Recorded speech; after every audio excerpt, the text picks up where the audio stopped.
Yo guys, what's up? Before I start this video, I just want to say something. Remember that Momiji follower I made a while back? Well, I made some more progress on it, and I managed to get the hair to work. But there's a small problem. When I put this custom armor on her, everything seems to work fine, except now the textures are missing. Now, I went and I corrected the texture paths. I assumed that was the problem, but only some of the pieces work, like the hands and like parts of the gauntlets. So the rest of the outfit is just purple because the textures aren't there. Or they aren't being applied, I should say, because like I said, I fixed the texture path and for some reason it still doesn't show up. So I'm just going to show you some of the progress that I made on it, and it's getting closer to being done, but I probably have to find a new armor or just leave it at something default because I just can't get this to work. Now in Legendary Edition, I believe it works fine. There's all the textures work. I uninstalled the mod, all the mods that make up her outfit and her hair to make sure that it was standalone and everything worked fine. So to my knowledge in Legendary Edition, it works. Okay, so this next mod is a mod that I really like, and it is made by Nero. It is called the Crucible. This is a two-handed sword, and you could form it, and you could make a bound version of it as well. Now this sword is one of my favorite weapons, probably in my top 5, no lie. Probably used to be my actual favorite sword, but this sword is so cool, man. I remember when I first saw it, and I used it, I just fell in love. When you unsheath the weapon, it forms this flame effect around it with like a pickaxe blade at the end of it, and when you do heavy attacks, it can throw out fireballs, and like whether depending on how you swing the sword, it can be horizontal or vertical. And the sword itself just looks so good, man. Like it's split down the middle. It's got these skull heads on the hilt, and I used to use this a lot with the spawn armor mod. It's just really cool, man. If you want to play as like some badass Hellfire, Daedric, warrior, demon type of dude, it just looks sick. So the weapon speed of this weapon is, I think it's the vanilla speed, which is very slow to me. So I actually swing it a couple times and show off the vanilla speed, but you know, I'm gonna switch to increase the speed because I like it better that way. So I believe you need the dragon smithing perk in order to craft the sword at a forge, and I'm not exactly sure how to get the bound version of the sword. I just did add item to get both of them. Anyway, I'm just gonna go and fight a dragon with this thing, and I know a lot of people ask me what are those dragon mods that you're using, and it's called elemental dragons. I know I put it in the description sometimes, but yeah, whenever you see a dragon flying around doing these crazy magical moves and all these OP stuff, it's from elemental dragons.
Okay, so next we have a follower mod, and it's made by RayTiger16.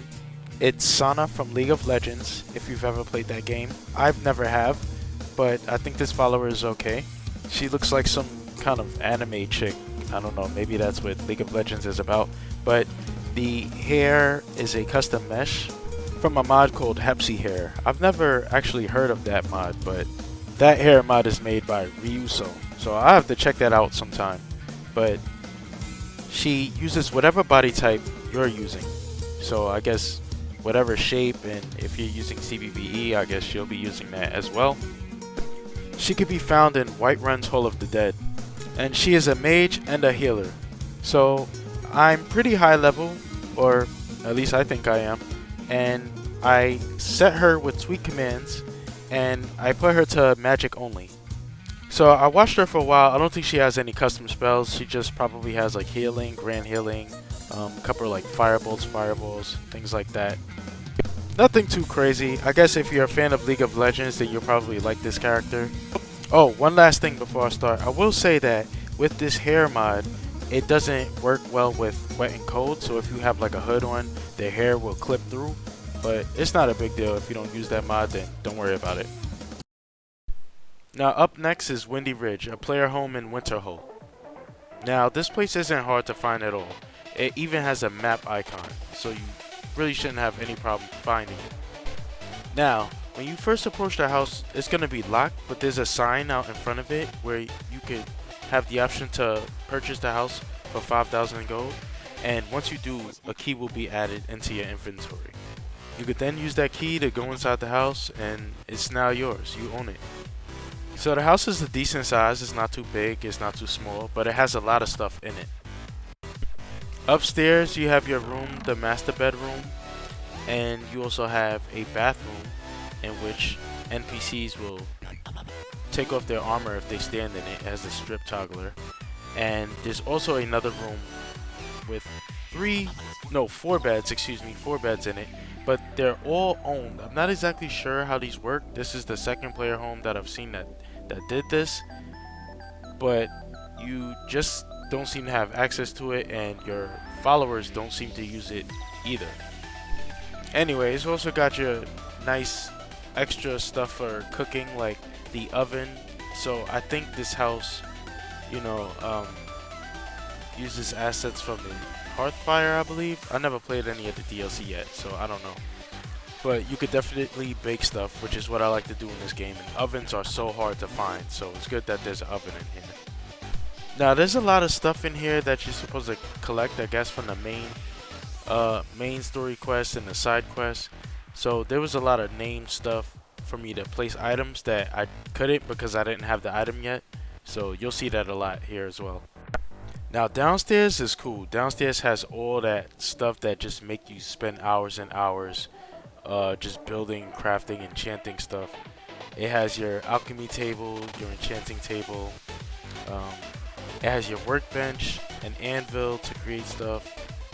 It has the grindstone, and it also has a tanning rack. There's other shelves and weapon racks for special weapons like Volundrung and Dawnbreaker, things like that. There's also a rack for all the Dragon Priest masks. You can place all the Dragon Priest masks on these bust statues. When I saw that, I was like, extra points, because I really like the Dragon Priest. Every time I play the game, I feel the need to collect all of them, even though the final mask you get isn't even that good, but whatever. And it also has an extra bedroom with an end table, so there's a small bed. I guess if you're making stuff and your character's getting tired, then you could just run over to that bed to sleep and then wake up to go back to working on stuff. It has everything you need and a little more. It's a really nice house. I definitely recommend it. And I'll also show the exterior a little bit before I go. So outside there's another tanning rack, and there's a tent outside with like a sleeping bag in it, so you can sleep there if you want. And there's some wood. I believe there's a chopping block as well. And that's about it. Exterior looks really nice though. I like the little deer head on the front as well. So yeah, all the mods I showcased in this video, links gonna be down in the description. See you all later. Peace.